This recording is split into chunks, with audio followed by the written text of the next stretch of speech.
10월 23일 수요일 새벽 예배 하나님 앞에 드리시겠습니다. 고마우신 하나님 아버지 감사합니다. 하나님의 열심 가운데 우리로 살게 해주셔서 감사합니다. 우리 인생을 향한 하나님의 열심으로 인하여 감사합니다. 예수님을 믿음으로 이렇게 되었을 뿐만이 아니라 예수님을 믿을 때 우리에게 성령님을 보내주셔서 하나님의 사람으로 자라가고 하나님의 기뻐하시는 뜻을 행하며 살아갈 수 있도록 성령님 우리 가운데 역사하시는 것을 인하여 감사합니다. 오늘도 살아가면서 하나님의 역사 속에 살게 해주시고 하나님의 은혜 속에서 살게 해주십시오. 내 삶 가운데 일하시는 하나님의 열심 보며 살게 해주시고 내 삶 속에 일하고 계시는 하나님의 그 뜻을 따라 순복하며 살게 해주십시오. 오늘을 살아가는 우리 성도들 가운데 내가 주님과 동행하고 있음을 알게 하여 주시고 성령님께서 나를 인도하시는 바 성령의 인도하심을 받는 그들이 하나님의 아들이라고 했는데 우리가 철저하게 우리의 감정과 생각과 우리의 삶의 모든 것들이 하나님의 성령님의 인도함을 받는 하나님의 자녀로서의 삶을 살 수 있도록 은혜 내려 주옵소서. 오늘도 귀한 말씀으로 우리를 지도하시고 가르치시고 하나님 깨닫는 은혜를 우리에게 더하여 주시기를 소망합니다. 사랑하는 예수님의 이름으로 감사하며 기도합니다. 아멘. 우리 찬송가 546장 함께 찬양 드리시겠습니다. 찬송가 546장입니다.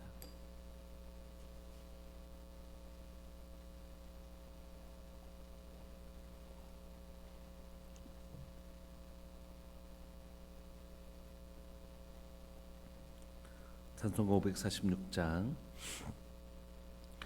주님 약속하신 말씀 위에서 영원토록 주를 찬송하리라. 소리 높여 주께 영광 돌리며 약속 믿고 굳게 서리라. 굳게 서리 영원하신 말씀 위에 굳게 서리. 굳게 서리 그 말씀 위에 굳게 서리라. 주님 약속하신 말씀 위에서 세상 염려 내게 엄습할 때에 용감하게 힘써 싸워 이기며 약속 믿고 굳게 서리라. 굳게 서리 영원하신 말씀 위에 굳게 서리. 굳게 서리 그 말씀 위에 굳게 서리라. 주님 약속하신 말씀 위에서 영원하신 주의 사랑이 믿고 성령으로 힘써 싸워 이기며 약속 믿고 굳게 서리라. 굳게 서리 영원하신 말씀 위에 굳게 서리. 굳게 서리 그 말씀 위에 굳게 서리라. 주님 약속하신 말씀 위에서 성령 인도하는 대로 행하며 주님 품에 항상 안식 얻으며 약속 믿고 굳게 서리라. 굳게 서리 영원하신 말씀 위에 굳게 서리. 굳게 서리 그 말씀 위에 굳게 서리라. 아멘. 우리 하나님의 말씀 갈라디아서 3장 10절부터 18절까지 함께 보시겠습니다. 갈라디아서 3장 10절부터 18절까지입니다.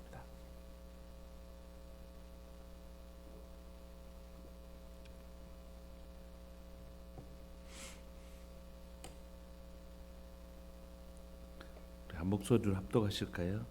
10절부터 18절까지 시작. 무릇 율법 행위에 속한 자들은 저주 아래 있나니 기록된 바 누구든지 율법책에 기록된 대로 모든 일을 항상 행하지 아니하는 자는 저주 아래 있는 자라 하였습니다. 또 하나님 앞에서 아무도 율법으로 말미암아 의롭게 되지 못할 것이 분명하니 이는 믿음으로 살리라 하였습니다. 율법은 믿음에서 난 것이 아니니 율법을 행하는 자는 그 가운데서 살리라 하였느니라. 그러므로 그리스도께서 우리를 위하여 저주를 받은 바 되사 율법의 저주에서 우리를 속량하셨으니 기록된 바 나무에 달린 자마다 저주 아래 있는 자라 하였습니다. 이는 그리스도 예수 안에서 아브라함의 복이 이방인에게 미치게 하고 또 우리로 하여금 믿음으로 말미암아 성령의 약속을 받게 하려 함이라. 형제들아, 내가 사람의 예대로 말하노니 사람의 언약이라도 정한 후에는 아무도 패하거나 더하거나 하지 못하느니라. 이 약속들은 아브라함과 그 자손들에게 말씀하신 것인데 여럿을 가리켜 그 자손들이라 하지 아니하시고 오직 한 사람을 가리켜 네 자손이라 하셨으니 곧 그리스도라. 내가 이것을 말하노니 하나님께서 미리 정하신 언약을 430년 후에 생긴 율법이 폐하지 못하고 약속을 헛되이 하지 못하리라. 만일 그 유업이 율법에서 난 것이면 약속에서 난 것이 아니니라. 그러나 하나님이 약속으로 말미암아 아브라함에게 주신 것이라. 아멘. 사도 바울은 지난 시간에 이 갈라디아 성도들에게 너희들 어리석도다 갈라디아 사람들아, 너희가 그리스도께서 십자가에 못 박힌 것이 너희 눈앞에 보이는데 어떻게 해서 이렇게 한순간에 복음을 떠나냐 얘기하면서 한번 기억해봐라, 한번 생각해봐라. 너희가 언제 성령을 받았는지 기억해봐라. 예수님을 믿을 때 성령을 받았는지 아니면 율법을 막 행하는 그때에 너희가 성령을 받았는지 기억해라는 것이. 그래서 우리가 성령을 받은 것이 율법이 아니고 믿음이지 않느냐. 예수님을 믿을 때 성령을 받지 않았느냐. 그러므로 계속해서 사도 바울은 무슨 얘기를 하냐면 믿음과 율법의 행위를 대조하면서 우리의 복음이 율법의 행위로 말미암는 의가 아니라 예수님을 믿음으로 말미암아 의롭게 되었음을, 우리가 구원받는 법은 의롭게 살아서 구원받는 것이 아니라 믿음으로, 예수 그리스도를 십자가에 우리를 대신하여 죽으신 예수님을 믿음으로 말미암아 의롭게 되었고 구원받았음을 계속 얘기합니다. 그러므로 하나님께서 아브라함도 마찬가지다. 너희들이 지금 아브라함의 자손인 것을 막 자랑하지 않느냐. 그런데 그 아브라함도 하나님께서 그를 의롭다 하실 때 아브라함이 그를 믿음에 의롭다 하시지 않았느냐. 그러므로 우리의 의로움은 행위로 말미암아 된 것이 아니라 믿음으로 말미암는 것이 확실하다. 그러므로 너희들이 아브라함의 자손이 되는 것도 혈통으로 되는 게 아니라 아브라함이 믿음으로 의롭게 된 것처럼 믿음으로 의롭게 된 자들이 아브라함의 자손이 되고 아브라함이 받았던 복을 누리게 되는 것이다. 이렇게 이제 설명을 해요. 믿음과 율법을. 근데 오늘 두 번째 시간은 뭐냐면 두 번째 너희들이 성령을 받을 때 믿음으로냐 율법으로냐. 그래서 아브라함도 믿음으로 이렇게 되어서 그 아브라함의 자손이 되는 것도 아브라함을 통하여 모든 민족이 복을 받게 된다는 그 원리도 다 믿음으로 이렇게 되는 방식이었다라고 설명했던 사도 바울이 두 번째 이제 방식으로 설명합니다. 10절 무릇 율법과 이제 의가 있는데 여러분 저 한 번만 봐주시면 성경 특별히 로마서는 우리에게 성경은 우리가 의롭게 되는 두 가지 방법을 제시해요. 신명기의 기초에서 우리가 어떻게 하면 의롭다라고 로마서는 설명하냐면 하나님이 말씀하신 율법을 다 지켜 행하면 의롭게 될 수 있대요. 그러니까 하나님이 우리에게 주신 그 율례들을 다 행하면 우리가 의롭게 될 수 있습니다. 이게 성경이 말하는 첫 번째 의롭게 될 수 있는 방식이에요. 그러니까 여러분들이 하나님 말씀하신 율법과 하나님 주신 계명을 다 지키시면 의롭게 될 수 있습니다. 그런데 이 계명을 지키려고 막 해보니까 뭘 깨닫게 되냐면 나는 계명을 다 지킬 수 없는 의로운 자가 아니구나라는 걸 깨닫는 것이. 의롭지 않으면 뭡니까? 죄인이라는 걸 깨닫는 것이죠. 그래서 10절에 한번 보시면 무릇 율법 행위에 속한 자들은 다 저주 아래 있대요. 죄의 저주 아래 있답니다. 왜 율법의 행위에 속한 자들은 다 저주 아래 있느냐면 율법의 행위에 속한 자들은 뭐냐면 행위로 말미암아 의롭게 되려고 하는 사람들이에요. 내가 행위로 막 의롭게 되려고 하는 사람은 다 율법의 저주 아래 있대. 저희 죄의 저주 아래 있대. 왜 그러냐면 기록된 바 누구든지 율법 책에 기록된 대로 모든 일을 항상 행하지 아니하는 자는 저주 아래 있는 자다. 이런 사람은 죄를 지었기 때문에, 율법을 어기는 죄를 지었기 때문에 죄의 저주 아래 있는 자다 하였기 때문이다. 그러므로 내가 율법으로 행위로 말미암아 의로우려고 하는 사람들은 반드시 내 행위가 완전하지 않기 때문에 반드시 죄인이고 죄의 저주, 죄에 대한 형벌을 받게 돼 있다, 이렇게 얘기하는 것입니다. 11절 또 하나님 앞에서 아무도 율법으로 말미암아 의롭게 되지 못할 것이 분명하니, 그러니까 율법이 가르쳐 주는 건 뭡니까? 이거 다 지키면 의롭게 될 수 있다. 그런데 살아보니까 내 힘으로는 도무지 의롭게 될 수 없는 난 죄인이구나. 나는 행위로 말미암아 다 완전하게 행해서는 의롭게 될 수 없는 사람이구나 라고 죄를 깨닫게 하는 것이 율법의 기능이더라는 것이. 그러므로 난 어떻게 하지? 그러면 나는 죄인인데, 나는 아무리 의롭게 살려고 해도 의롭게 살 수 없는 난 죄인인데, 그럼 나는 의롭게 될 수 없나? 하나님 나라에 천국에 갈 수 없는 사람인가, 구원받을 수 없는 사람인가, 이런 절망을 가져다 주는 게 율법이라는 것이. 근데 그 절망은 우리를 반드시 어디로 인도해 준다고요? 그럼 나는 어떻게 해야 됩니까? 나는 의롭게 될 수 없는데 나는 어떻게 해야 됩니까? 그래서 우리에게 또 다른 의가 나타났다라고 로마서는 기록하고 있는 것이. 그게 뭐죠? 내 행위로서는 도무지 완전해질 수 없는 사람이니까 완전하신 주님이 베푸신 그 의를 힘입어 나의 의가 되게 하는 방식, 믿음으로 말미암아 의롭게 되는 방식을 우리에게 주신 것입니다. 그러면 여러분 꼭 기억하십시오. 여러분들은 둘 중에 하나를 선택하게 되어 있습니다. 저도 우리 모두도. 하나는 뭐냐면 율법의 방식으로 통한 의에 이르려고 하는 사람일 수 있고, 하나는 나는 율법의 행위로는 도무지 의롭게 될 수 없는 사람인 것을 인정하고, 하나님 그럼 나는 어떻게 합니까? 믿음으로 의에 이르는 방식으로 사는 사람, 이 두 가지만 있을 뿐입니다. 그래서 우리가 복음을 전할 때 사람들이 이렇게 했죠. 우리 모두는 하나님 앞에 죄인입니다. 이렇게 하면 이 사람들이 얘기해요. 내가 뭘 죄인이고, 나는 굉장히 열심히 살았다. 내만큼만 살아봐라 해라. 내보다 훨씬 더 이렇게 사는 사람들 많다. 이렇게 얘기하면서 무슨 의에 속한 사람인 것을 인정하나요, 자신이? 나는 행위로, 율법의 행위로, 그건 또 유대인들이 아니라서 율법의 행위가 아니더라도 양심의 행위로 이렇게 되려고 하는 사람들이라는 것이. 그래서 복음을 전하다 보면 그 사람들이 자신이 죄인 것을 인정하지 않아요. 그러면서도 또 하나 얘기하는 건 뭐냐면, 자기는 행위로 말미암아 이렇게 되려고 하는 사람인 것, 그거 외에는 다른 방법이 없다는 것을 고백해요. 내가 무슨 죄를 지었냐는 것이. 내만큼만 살아봐라는 것이. 나 열심히 살았다는 거예요. 뭐죠? 자기가 열심히 산 것으로 의롭게 되려고 하는 사람인 것을 인정하는 것이죠. 근데 그 사람이 이제 깨닫게 되죠.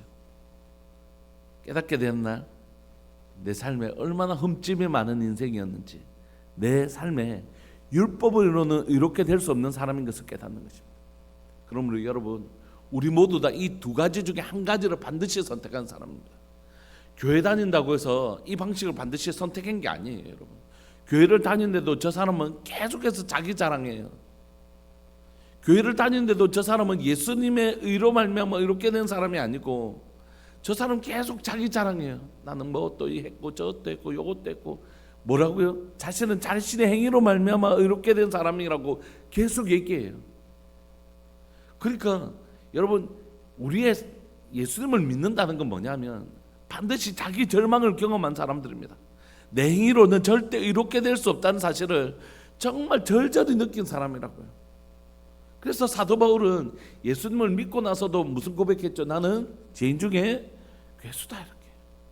내 힘으로는 도무지 이렇게 될 수 없어서 나는 날마다 죽는다라고 고백하는 게 사도 바울의 고백이었던 건 왜 그러냐면, 복음은 반드시 자기 절망, 자기 행위로는 절대 이렇게 될 수 없다라는 자기 절망 위에 놓여진 게, 그럼 난 어떻게 합니까? 이런 소망 없는 나를 구원하시기 위해서 오신 예수님, 그분을 만나게 되는 것이라고. 그래서 여러분, 복음 전할 때 이 사람이 자신이 죄인인 것을 인정하지 않으면 절대 예수님 안 믿습니다. 어떻게 믿어요? 자기 백성을 저희 죄에서 구원하실 분은 오신 건데 자신이 죄인 것을 인정 안 하면 안 오는 거죠. 그러니까 여러분, 우리가 갈라디아서를 보내면서 나는 행위로 말미암아 의롭게 된 자인가, 나는 그럴 가능성이 1도 없는 인생이어서 나는 그 방법은 찾지 않고, 그러면 나는 다른 방법 없습니까? 나는 이미 실패한 자예요. 행위로 말미암아 의롭게 될 수 없는 자라는 것을 경험한 사람입니다. 그럼 다른 방법 없습니까? 주님, 나는 그러면 나는 이것에 이미 나는 불가능한 인생인데 다른 방법은 없습니까? 라는 것이. 그래서 우리는 믿음을 말미암아 의롭게 된 자가 되는 것입니다. 11절에 그래서 또 하나님 앞에서 아무도 율법으로 말미암아 의롭게 되지 못할 것이 분명하기 때문에 의인이 될 수 있는 유일한 방법은 뭐라고요? 믿음으로 말미암아 살게 되는 것입니다. 그럼 왜 성경은 막 다른 데는 돌을 닦아야 되고 선행을 쌓아야 되고 덕을 쌓아야 된다고 하는데 왜 기독교는 계속 믿음이라는 방식을 얘기하는가? 여러분, 믿음이란 방식은 뭐냐면 하나님이 모든 구원적 행위를 다 하신 것이, 우리 가운데 구원에 관한 행위를 한 것이 하나도 없습니다. 그럼에도 불구하고 믿어야지 이거 주겠대요. 못 믿으면 구원 못 받는데. 와, 그냥 그 정도 우리를 사랑하면 좀 못 믿더라도 그냥 구원 주시지 왜 그러시나, 이렇게 생각할 수 있지만 구원은 인격적인 방식이기 때문입니다. 믿음은 인격적 방식이기 때문입니다. 예를 들면 내가 아무리 빵을 다 만들었어요. 완전한 빵을 만들었습니다. 이거 주더라도 이 사람이 난 먹기 싫어, 안 받으면 끝인 거예요. 믿음은 뭐라고요? 영접하는 것, 받아들이는 것입니다. 내가 문 밖에 서서 아무리 두드려도 문 안 열어주면 주님 못 들어가시는 분이세요. 왜냐하면 주님은 인격적이신 분이시기 때문에. 그래서 믿음은 어떻게 해요? 하나님 모든 구원을 준비하셨지만 믿는다는 가장 인격적 방식을 통해서 주는 것이, 먹기 싫어도 무조건 구원 받아, 너 내가 다 해놨으니까 너 무조건 구원 받게 돼 있어, 이게 아니라는 것이. 그래서 반드시 믿음이란 방식을 통해서 이루어집니다. 여러분 잘 보십시오. 제가 은행에 10억이라는 빚을 져놨습니다. 근데 제 힘으로는 갚을 능력이 없어요. 그래서 나 어떻게 하고 이제 나는 이런 절망을 경험하는 것입니다. 우리가 받은 구원은 내 힘으로는 할 수 없다라는 절망을 경험하는 것이, 나 10억 내 힘으로 갚을 수 없는데 어떻게 하지? 했는데 저희 어머니가 내가 갚아줄게 하고 어머니가 갚아주신 거예요. 그런데 이 구원을 누리는 방식은 어떤 방식이냐면, 나는 이 10억을 갚는데 1원도 내지 않았어요. 제 어머니가 10억을 다 갚아주셨어요. 근데 이 어머니가 다 갚아주셔도 내가 못 믿는 거예요. 우리 엄마는 절대 그럴 사람이 아니다. 절대 그럴 사람이 아니다. 우리 엄마는 그럴 사람이 아니다. 그러면 저는 어떻게 할까요? 끊임없이 은행 독촉 전화에 도망다니고, 아이고 갚아주셔서 이제 감사합니다 이런 전화가 왔는데도 저는 그게 독촉 전화인 줄 알고 도망가는 거예요. 왜냐하면 믿지 못하니까. 어머니가 10억을 다 갚아주셔도 제가 그걸 믿지 못하면 자유로울 수 있을까요? 아니요. 나는 늘 그 또 은행 빛에 도망다니는 자가 되는 것입니다. 마찬가지입니다. 하나님께서 우리에게 완전한 구원을 행해 주셔도, 예수님이 십자가에 대신 죽어 주셔도 우리가 그것을 믿지 못하면 내 것이 되지 못하고 내가 누릴 수 없는 것이. 그러므로 우리는 행위로 말미암아, 율법의 행위로는 절대 구원을 얻을 수 없다라는 그 절망을 통하여 하나님의 그 구원을 믿을 때만이 우리는 이 구원을 누릴 수 있게 되는 것입니다. 그렇다면 어떤 사람이 이렇게 얘기할 수 있어요. 그렇다면 교회 다니는 사람은 안 착하게 살아도 되네요. 안 착하게 살아도 되네요. 예, 우리의 구원에 우리의 행위의 선함은 존재하지 않습니다. 그런데 하나님은 우리를 전혀 다른 방식으로 선하게, 하나님의 선함을 닮아가게 하십니다. 예를 들면 어떤 사람이 이렇게 얘기해. 너 지금 죽을 병 걸렸지? 내가 신장 이식 시켜줄게. 근데 착한 행동 200개 하면 내가 신장 이식 시켜준다. 그래서 이 사람은 신장 이식 받기 위해서 200가지의 착한 일을 하는 것이. 이게 뭐냐면 다 종교들이 얘기하는 것입니다. 네 선행을 쌓으면 구원 줄게. 근데 기독교는 아니에요. 기독교는 네 착하게 살면 내가 신장 이식 시켜줄게. 착한 일 200가지 해와. 이렇게 말하는 게 아닙니다. 복음은 뭐냐면 내가 너 해줄게. 나 이대로 가면 죽는데요. 이제 신장 다 망가져서 죽는데요. 내가 네 신장 이식시켜 줄게. 뭘 해야 되는데요? 아무것도 하지 않아도 된다. 네가 그냥 믿고 내 신장을 받아주기만 하면 된다. 그래서 그 사람이 신장을 그냥 거저 받은 거지. 받고 나니까 착한 일을 해야 신장을 받는 것이 아니라 그냥 그 사랑을 받고 나니까 아무것도 안 해도 된다. 그냥 내 사랑을 받기만 하면 된다 하고 신장 이식하고 나니까 그게 너무 고마운 거예요. 너무 감사한 거예요. 나도 누군가에게 주는 인생 살고 싶은 거예요. 그렇게 성령께 하나 예수님을 믿으면 그 은혜를 받고 나면 성령님 우리 가운데 오셔서 우리를 예수님이 우리에게 거저 생명 주셨던 것처럼 우리도 그렇게 살고 싶은 거룩한 열망을 주셔서 우리로 율법으로는 이롭게 되지 못했던 우리를 믿음으로 말미암아 이롭게 하시고, 그리고 성령님 우리 가운데 오셔서 내가 그 거저 사랑받았으니 나도 그렇게 살고 싶은 사람으로 자라게 하신다고요. 그러니까 네 착한 일 200개 하면 내가 신장 줄게라는 방식으로 착하게 살게 하는 것이 아니라 우리에게 신장을 주시고 우리에게 생명 주셔서 정말 그렇게 살고 싶은 거룩한 열망, 그런 그 방식으로 우리를 의롭게 살게 하시는 것이. 여러분, 그러므로 우리는 율법으로 말미암아 의롭게 된 자가 아닙니다. 믿음으로 말미암아 의롭게 되었고, 그 나를 위하여 하나님의 아들이신 예수님이 십자가에 죽으신 그 놀라운 사랑 받고 나니까, 그를 믿고 나니까 그 복음을 누리게 될 뿐만이 아니라 정말 나도 예수님처럼 살고 싶은 그 거룩한 열망을 통하여 우리를 성화시켜 가시는 것이 하나님의 방법이고 복음이라는 것이. 그러면 12절, 율법은 믿음에서 난 것이 아닙니다. 율법을 행하는 자는 그 가운데서 살리라 하였느니라. 그러므로 율법으로 자기 행위를 막 자랑하는 사람은 결국 어디에 속한 사람이라고요?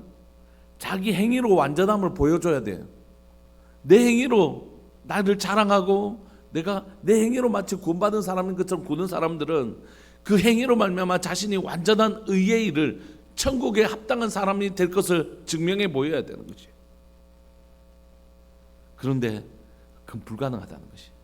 그래서 율법 아래 살고 있던 우리에게 죄인인 것을 깨닫고 죄의 저주 가운데 있는 우리를 위하여 누가 오셨냐면 예수님이 오신 것이. 13절, 그래서 그리스도께서 우리를 위하여 저주를 받은 바, 무슨 저주요?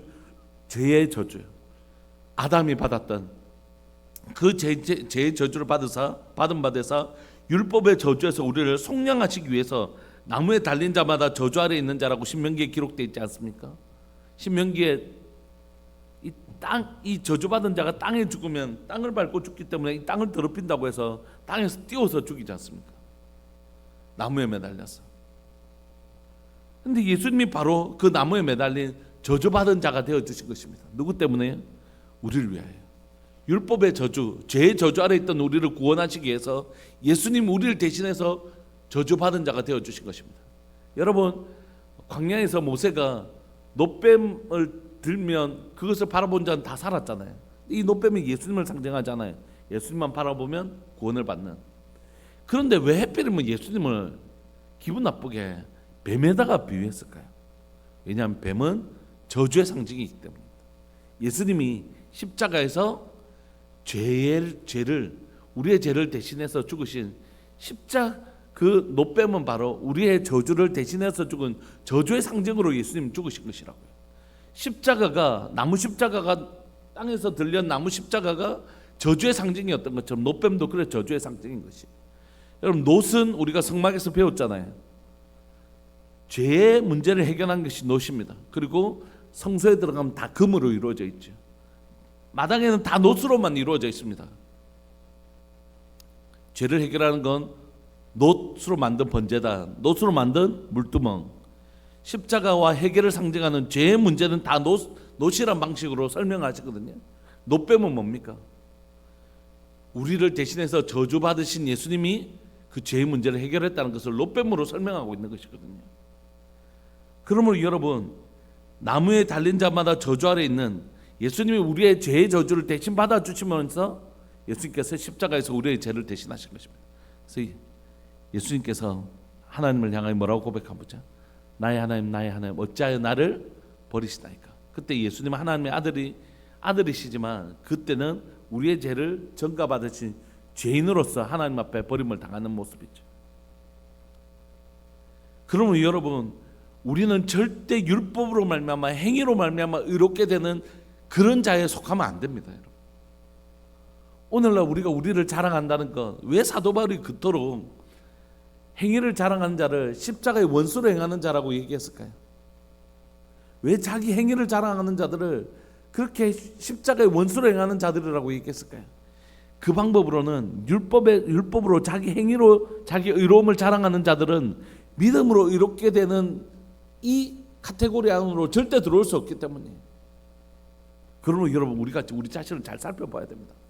저 사람은 자기 행위로 자기가 의롭다는 것을 설명하는 사람이야 인지, 저 사람은 예수님을 말미암아 자신 가운데 행위로는 온전해 줄 수 없고, 저 사람은 정말 예수님을 말미암아 자기가 의롭게 된 것을, 그래서 예수님만 자랑하고 예수님 감사하고 예수님 찬양하고 그런 사람이야. 우리가 알 수 있잖아요. 그러니까 여러분, 우리가 다 그냥 교회만 다니면 나는 예수님을 말미암아 의롭게 되었습니다, 이렇게 기계적으로 성경부를 해서 의롭게 되는 게 아니라 진짜 내 삶의 가치가 어떠냐는 거. 나는 내 삶을 자랑하는 사람인가? 예수님 자랑하는 사람인가? 나는 내 행위의 완전함을 자랑하는 사람인가? 나는 이런 소망 없는 죄인에게 찾아오신 그분을 자랑하는 사람인가? 신장을 이식받아도 어떻게 된 거고, 네 어떻게 해서 살아났노? 어떤 사람이 내한테 신장을 이식해 줬잖아, 이름도 없이. 얼마나 어떤 훌륭한, 너무 그분이 이름도 모르는데 그분이 내한테 이런 해줬잖아.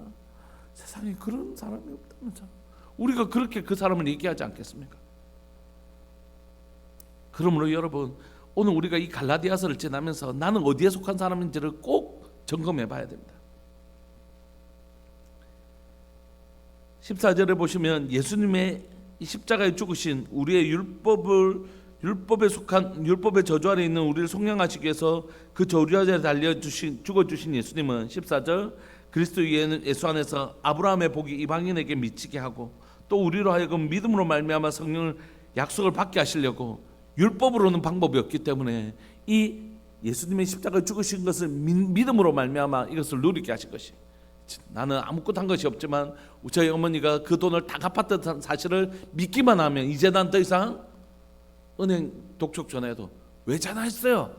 이제 전화하지 마세요, 이렇게 담대할 수 있잖아요. 왜냐하면 우리 엄마가 그걸 다 갚았던 사실을 난 믿으니까. 예수님이 내 죄값을 다 갚으셨다는 것을 믿으면 나는 이제 죄로부터 자유로울 수 있고 죄에 대해서 단호할 수 있는 것입니다. 15절, 형제들아 내가 사람의 예대로 말하노니 사람의 언약 구에도 정한 후에는 아무도 패하거나 더하거나 하지 못하느니라. 이 약속들은 아브라함과 그의 자손들에게 말씀하신 것인데 여럿을 가리켜 자손들이라 하지 않고 오직 한 사람을 가리켜 네 자손이라 했으니 곧 그리스도를 의미하는 것입니다. 17절, 내가 이것을 말하노니 하나님께서 미리 정하신 언약을, 아브라함과 맺으신 믿음으로 말미암아 이렇게 된 이 언약을 430년 후에 생긴 율법 모세로 말미암아 시내산에서 주어진 그 율법이 폐기하지 못한다. 그 약속을 헛되게 하지 못한다. 소급시켜서 그것을 헛되게 할 수 없다, 이렇게 얘기해요. 만약 그 유업이 율법에서 난 것이면 약속에서 난 것이 아니니라. 그러나 하나님의 약속으로 말미암아 아브라함에게 주신 것이라는 것이. 그런 말씀 마무리하면서 우리의 신앙은 지금 어디를 기초로 하고 있는지 점검하시면 좋을 것 같다. 나는 저 사람 말은 예수님으로 말미암아 나 예수님 믿어서 구원받았다 이렇게 얘기하는데 예수님을 뭘 믿냐고요? 예수님 뭘 믿냐고요? 예수님을 믿는다는 건 나는 내 행위로는 도무지 의롭게 될 수 없는 사람인데, 그래서 나는 죄의 저주로 말미암아 지옥에 갈 수밖에 없는 사람인데 예수님이 나를 위하여 다 갚아주셨다는 사실. 우리 엄마가 그 10억을 다 갚아준 것처럼 예수님께서 내 죄값을 다 갚아주신 것이, 난 갚을 능력이 없는데 죄의 삭선 사망이니까 그 주님이 믿음으로 말미암아 내가 의롭게 된 것이. 근데 이 믿음으로 의롭게 된 자는 반드시 율법으로는 의롭게 될 수 없다는 사실을 믿는 사람들만 여기로 갈 수 있다는 것이. 그래서 여러분, 교회를 다닌다는 것으로 천국에 가는 게 아닙니다, 여러분. 예수님을 정말 믿는 사람들만 천국에 가는 것이에요. 근데 예수님을 믿는 사람들에게 일어나는 분명한 또 다른 특징은 뭐냐면 더 이상 자기 자랑이 없어진 사람이라는 것이에요. 자기 행위로는 자랑할 것이 없다는 것을 인정한 사람들만 예수 그리스도를 믿는 것입니다. 그래서 사도 바울의 삶에 자기 자랑은 없어지고 나도 부득불 자랑할 게 있다 하면서 결국 뭐라고 얘기합니까? 나도 바리새인 중에 바리새인이고 나도 내가 자랑할 것이 있다. 그러나 이 모든 것을 배설물로 여기게 되었다. 그렇게 고백하는 것이, 내 자랑할 것이 있다면, 혹시라도 내가 나댄 것이 있다면 다 하나님의 은혜라는 사실을 알게 되었다는 거지. 내가 지금 저 영혼이 너무 불쌍해서 막 도와주고 이랬는데 알고 보니까 이런 내밖에 모르는 인생 가운데 누군가를 돕고 싶은 마음과 도울 때 그 행복감을 주셔서 내 마음에 감동을 주신 분은 다 하나님이시더라는 것이. 그래서 내가 지금까지 살아온 내 삶에 내 선함이 있는 줄 알았는데 그거 하나도 없고 나의 나된 것은 다 하나님의 은혜였고 나는 죄인 중에 괴수인 걸 알았고 그것을 다 깨달은 사도 바울이 자신의 인생 말년에 그 고백을 하게 되는 것입니다. 우리 시간 말씀을 마무리하면서 여러분, 교회 다니시는 것을 뛰어넘어 나는 내 행위에 속한 사람인가, 행위로 말미암아 의로움을 막 아직도 거기에 속한 그 영역에 속한 사람인가, 아니면 나는 그곳에 대한 이미 죽은 사람인가, 율법에 대한 소망이 죽어버린 사람인가, 오직 나는 그 방법으로는 도저히 할 수 없는 사람인 것을 알았고 나는 예수님으로 말미암아 나는 갚을 능력이 없는 나에게 죄값을 십자가에서 대신 죽어주신 그분의 공로로 말미암아 이렇게 되어서 내가 자랑할 것은 누구의 자랑뿐이라고요? 예수 그리스도와 십자가 외에는 자랑할 것이 없다라고 한 사도 바울의 고백이 여기서 나오는 것이에요. 그래서 나는 예수 그리스도와 십자가 외에는 자랑할 게 하나도 없다.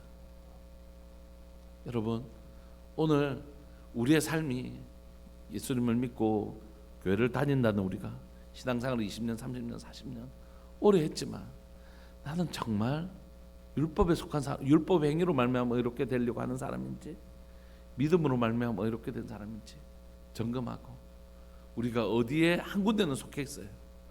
어디에 속한 사람인지 잘 점검하고 믿음으로 이렇게 되는 사람인 걸 깨닫는 은혜가 이 갈라디아서를 묵상하면서 여러분 계속해서 일어나 저분이 갈라디아서 통과하면서 바뀐 삶, 진짜 복음이 무엇인지 아는 삶, 우리 가운데 자기 자랑과 다 죽고 예수님의 자랑, 예수 그리스도와 십자가만 자랑하는 삶으로 바뀌는, 시켜서 하는 게 아니라 그렇게 자연스럽게 변하게 되는, 그분을 자랑하게 되는 그런 놀라운 은혜가 우리 삶들 가운데 꼭 일어나기를 간절히 바라고 소망합니다.